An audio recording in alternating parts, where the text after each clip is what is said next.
بسم اللہ الرحمن الرحیم۔ السلام علیکم ویورز، میں خوش آمدید کہتا ہوں آپ کو انسائٹ پر جاوید ملک کے ساتھ اپنے دبئی اسٹوڈیو سے۔ اس پروگرام میں ہم نظر ڈالتے ہیں پاکستان میں ہونے والے واقعات، بین الاقوامی تناظر میں دنیا کس طرح سے دیکھ رہی ہے پاکستان میں ہوتی ہوئی سیاسی صورتحال کو، اور اس کے ساتھ ساتھ بالعموم جو پاکستان کی داخلی و خارجی صورتحال ہے، جو پالیسیز ہیں، کس طرح سے دنیا اس کو دیکھ رہی ہے۔ یہاں کے ایشو پہ ہم دیکھتے ہیں کہ جو اس وقت اہم خبریں ہمارے سامنے ہیں، جن میں ایک تو یہ ہے کہ وہ پارلیمانی کمیٹی فائنلی تشکیل دی جا چکی ہے اسپیکر صاحبہ کی طرف سے، جس کی ڈیمانڈ جو ہے وہ اپوزیشن کے ساتھ ساتھ تمام جماعتیں میں کہوں گا کرتی رہی تھیں، اور یہ کہہ رہی تھیں کہ 17ویں ترمیم کا خاتمہ جو ہے وہ جمہوریت کو یقیناً اپنی تکمیل کی طرف لے کر جائے گا۔ یہ کمٹمنٹ جو کہ پیپلز پارٹی کی بھی ہے، مسلم لیگ نون کی بھی ہے، اور اگر کوئی جماعت اپنے آپ کو جمہوری کہتی ہے تو یقیناً، اور وہ پارلیمانی جمہوریت پر یقین بھی رکھتی ہے تو یقیناً وہ اس کو سپورٹ کرے گی، کیونکہ یہ 17ویں ترمیم اس وقت ہوئی تھی جبکہ ایک آمر برسر اقتدار تھا جس نے آئین کو میوٹیلیٹ کرنے کے بعد کچھ ایسی قدغنیں لگا دی تھیں جن کے نتیجے میں پاور ایک جگہ مرکوز ہو گئی تھی، جو کہ ایک صدر کا عہدہ ہے۔ سوال انفرادی طور پر نہیں ہے یہاں پہ کہ صدر کون ہوتا ہے۔ اگر ہم یہ کہتے ہیں کہ صدر کی پاورز کم کی جائیں تو اس کا مقصد یہ نہیں کہ آصف علی زرداری صاحب کی پاورز کم ہو جائیں۔ یہ ایک انسٹیٹیوشنل بات ہے جو جمہوریت پر یقین رکھنے والے لوگ چاہتے ہیں کہ صدر اور وزیر اعظم کے درمیان ایک متوازن تقسیم پاورز کی تقسیم ہو، جو کہ 73 کا آئین ہمیں بتاتا ہے۔ اور ہم یہ بھی نہ بھولیں کہ یہ وہی 73 کا آئین ہے جس کو تشکیل دینے میں ذوالفقار علی بھٹو کا رول تاریخ ہمیں بتاتی ہے۔ اس حوالے سے جو یہ ڈیولپمنٹ ہوئی ہے، اسپیکر صاحبہ نے جو یہ پارلیمانی کمیٹی بنائی ہے، توقع یہ کی جا رہی ہے کہ یقیناً یہ جلد اپنی سفارشات پیش کرے گی، ٹرمز آف ریفرنس سامنے آئیں گے، اور اس کے نتیجے میں پارلیمانی جمہوریت کی طرف ہم پیش قدمی کریں گے۔ اس کے علاوہ یقیناً ویورز، ایک چیز جو کہ تمام پاکستانیوں کو تشویش میں ڈالے ہوئے ہے، وہ ریپیٹڈلی وہ ڈرون حملے ہیں جو ہماری سرزمین پر ہو رہے ہیں۔ پاکستان کی جمہوری حکومت نے جتنی کمٹمنٹ دکھائی ہے ایکسٹریمزم کے خلاف، اس کی مثال پہلے نہیں ملتی۔ تمام سیاسی جماعتیں، تمام سول سوسائٹی، میڈیا، ہماری سوسائٹی کے تمام مکاتب فکر کے لوگ، اور اس کے ساتھ ساتھ ہمارے بہادر فوجی جوان اور افسران یقیناً اس چیز پر یکجا ہو کر جنگ لڑ رہے ہیں۔ لیکن اس کے باوجود جب ہمارا ایک ایسا دوست ملک جو امریکہ، جس کے ساتھ ہماری بہت ڈیپ ریلیشن شپ ہے، ڈائلاگ کا پروسیس اتنا زیادہ ہے کہ لوگ اس پر اعتراض بھی کرتے ہیں کہ کیوں اتنے فریکوینٹ وزٹس ہوتے ہیں امریکہ کی طرف سے، اس ڈائلاگ کے باوجود جب ایسے حملے ہوتے ہیں تو یقیناً یہ سوال اٹھتا ہے کہ حملے تو تب کیے جاتے ہیں جب ڈائلاگ فیل ہو جائے، کیوں یہ ڈرون اٹیکس جو ہیں یہ ختم نہیں ہو رہے؟ پاکستان کی حکومت نے بہت ہی سٹرونگ الفاظ میں اس کو کنڈیم بھی کیا ہے، اور یقیناً کنڈیم کرنا بھی چاہیے۔ اس پر بھی ہم بات کریں گے۔ اور دوسری چیز جو کہ اہم ہے وہ یہ ہے کہ نواز شریف صاحب لندن میں موجود ہیں، اور کچھ لوگ یہ سوال کرتے ہیں، یقیناً یہ سوال آتا ہے کہ جب کبھی کچھ اہم ڈیولپمنٹ ہوتی ہے تو ہمارے کچھ اہم لیڈران ملک سے باہر ہوتے ہیں۔ اکثر یہ تنقید زرداری صاحب کے حوالے سے کی جاتی تھی، لیکن اب ہم دیکھ رہے ہیں کہ نواز شریف صاحب ملک سے باہر ہیں اور تنقید نہیں ہو رہی۔ ہم جاننا چاہتے ہیں کہ کیا ان کی مصروفیات ہوں گی۔ کچھ رپورٹس یہ بھی ہیں کہ وہاں پہ ان کی ملاقات جو ہے وہ ڈیوڈ ملیبینڈ اور ہو سکتا ہے کہ برطانیہ کے وزیر اعظم سے بھی ہو۔ ڈیوڈ ملیبینڈ سے تو ملاقاتیں ہوتی ہی رہتی ہیں، لیکن وزیر اعظم سے ان کی ملاقات اہم ہے۔ اس ملاقات میں کیا چیزیں ڈسکس ہوں گی یہ بھی ہم بات کریں گے، اور ہم چلیں گے لندن اس حوالے سے، وہاں موجود مبصرین سے بھی بات کریں گے۔ اور تیسری چیز جو ہم ڈسکس کریں گے وہ یہ ہے کہ مسلم لیگ نون اور ایم کیو ایم کے درمیان ایک یکساں پوائنٹ جو سامنے ابھر کے آیا وہ یہ تھا کہ سبسڈیز ختم کرنے پر دونوں جماعتوں نے واک آؤٹ کر دیا۔ ایسا کیوں ہوا یہ ہم جانیں گے، لیکن اس سے پہلے کہ ہم مزید اس گفتگو کو آگے بڑھائیں، ہم چلیں گے پاکستان اور وہاں بات کریں گے بابر غوری صاحب سے، جو کہ سینیٹر بھی ہیں اور فیڈرل منسٹر ہیں پورٹس اینڈ شپنگ کے۔ ان سے پوچھیں گے کہ ایم کیو ایم اور مسلم لیگ نون میں کیا روابط مزید آگے بڑھ رہے ہیں۔ السلام علیکم جناب بابر غوری صاحب۔ بابر صاحب، میں چاہوں گا کہ جیسے کہ آپ جانتے ہیں کہ ہمارے پروگرام میں ہم نظر ڈالتے ہیں پاکستان میں ہونے والے واقعات کو، یہاں کی سیاست کو بین الاقوامی تناظر میں۔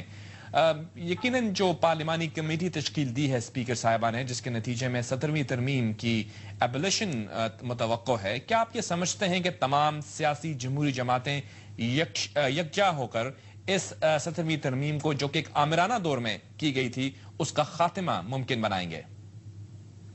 جی ہاں بالکل، اس حوالے سے پارلیمنٹ کی کمیٹی جو ہے وہ بن گئی ہے، 27 رکنی کمیٹی ہے اور وہ اپنا کام اس نے شروع کر دیا ہے. ایک غیر رسمی اس کی اجلاس کا آج ہوا ہے، باقاعدہ اجلاس پیر کو صبح 11 بجے ہے. اس میں تمام پارٹیز کی نمائندگی ہے، اس میں سینٹ بھی ہے، نیشنل اسمبلی بھی ہے. تو میں یہ سمجھتا ہوں کہ جو بھی پارلیمنٹیرینز کو ایک ٹاسک دیا گیا ہے، آپ اگر وہ ٹاسک پورا نہیں کرتے تو کل وہ کسی کو بلیم نہیں کر سکتے، کیونکہ اب بال جو ہے ان کے کورٹ میں ہے.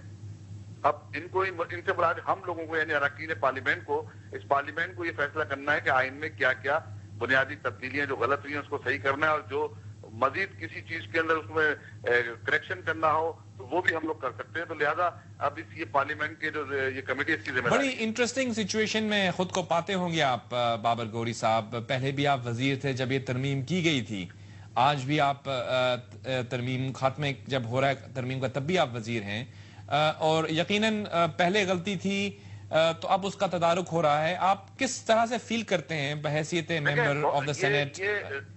جاوید بھائی بات یہ ہے کہ یہ ایشوز تو بہت سارے ہیں، صرف یہ پہلی ترمیم آخری ترمیم کی بات نہیں ہے. نہیں، میرا سوال یہ ہے کہ جو صدر کو ایسے اختیارات دے دیے گئے تھے کہ ان کو آقائے کل بنا دیا گیا تھا، اس جب امینڈمنٹ ہوئی 17ویں ترمیم کے نام سے جسے ہم جانتے ہیں، اس وقت بھی آپ وزیر تھے، آج بھی آپ وزیر ہیں. میں ذاتی آپ کی فیلنگز کیا ہیں؟ مطلب آپ کو یہ لگ رہا ہے کہ اب آپ صحیح طرف پیش قدمی کر رہے ہیں فائنلی؟ پہلی بات تو یہ ہے کہ ہم جو ہے پارلیمنٹ کے اندر جو ہماری تعداد ہے اس کے اندر وہ کوئی بھی ایسی چیز ہم مکمل طور پہ ہمیں اختیار نہیں ہے کہ اب بحیثیت ایک جماعت کی ہم کچھ تبدیلی کر سکیں یا اس تبدیلی کے اندر رکاوٹ بن سکیں یا اس تبدیلی کے لیے ایک مؤثر کردار رکھ. ہم کوشش ضرور کرتے ہیں، لیکن یہ سلسلہ جو ہے نا وہ 73 کے آئین میں جو ترامیم شروع ہوئی ہیں، یہ سلسلہ تو جب سے شروع ہوا ہے، اور اگر آج کریکشن ہو رہی ہے تو ہمیں خوشی ہے، ہم اس کا پارٹ بننے جا رہے ہیں. اگر ہم کچھ بہتر اس میں اپنا ایک کوئی ہماری پارٹیسپیشن اس میں ہو سکتی ہے تو ہم بالکل کریں گے. اور ہر جمہوری شخص جو ہے وہ چاہے گا کہ وہ آئین کرے. ہماری تو بنیادی ہم تو یہ کہتے ہیں کہ جو آئین ہے اس کو تو دوبارہ کانسٹیٹوئنٹ اسمبلی ایک بنے اور اس کے بعد ری رائٹ کرے، کیونکہ یہ آئین تو خود اپنی حفاظت نہیں کر سکا. آپ اس چیز پر بالکل کلیئر ہیں بحیثیت انفرادی طور پر بھی اور بحیثیت جماعت کہ پارلیمانی جمہوری نظام پاکستان کے لیے ضروری ہے، جس نظام کے تحت وزیر اعظم جو ہے اس کے پاس فل چیف ایگزیکٹو کی پاورز ہوں؟ کیا اس پر آپ یقینی طور پر یقین رکھتے ہیں؟ بحیثیت ایک سیاسی کارکن کے، بحیثیت متحدہ قومی موومنٹ کی جو ہمیں تربیت قائد طریق الطاف بھائی نے دی ہے، ہم تو ہر جمہوری سسٹم کے جمہوریت پاکستان کا سسٹم پارلیمانی نظام ہے، ظاہر ہے ہم اس کی مکمل حمایت کرتے ہیں. نہیں، جمہوری سسٹم کو تو اس کو بھی کہا جاتا تھا جو کہ پرویز مشرف صاحب کی چھتری کے نیچے چل رہا تھا. میں کہہ رہا ہوں پارلیمانی جمہوریت جس طرح سے دنیا دیکھتی ہے، جس میں ایک وزیر اعظم جو ہے وہ چیف ایگزیکٹو ہوتا ہے، کیا اس میں آپ یقین رکھتے ہیں بحیثیت جماعت؟ ہیلو، میرا رابطہ لگ رہا ہے کہ منقطع ہو گیا ہے جناب بابر غوری صاحب سے. سینیٹر بابر غوری جو کہ فیڈرل منسٹر بھی ہیں. السلام علیکم بابر صاحب. ہیلو. ہم بالکل رکھتے ہیں آپ کے سوال کا جواب. بالکل ہم اس بات پر مکمل یقین رکھتے ہیں کہ وزیر اعظم جو ہے وہ بااختیار ہونا چاہیے اور بحیثیت چیف ایگزیکٹو وہ اپنا کردار ادا کریں. تو اس سے وہ چیز جو ایک دفعہ یہ بھی آئی تھی کہ ایم کیو ایم اپنا بل پیش کر رہی ہے 18ویں ترمیم کا، وہ تو اب ختم ہو گئی. اب ایک ایسا بل ہوگا جو تمام جماعتیں، تمام جمہوری قوتیں پیش کریں گی. کیا اس چیز کو ہم طے سمجھیں؟ ہیلو.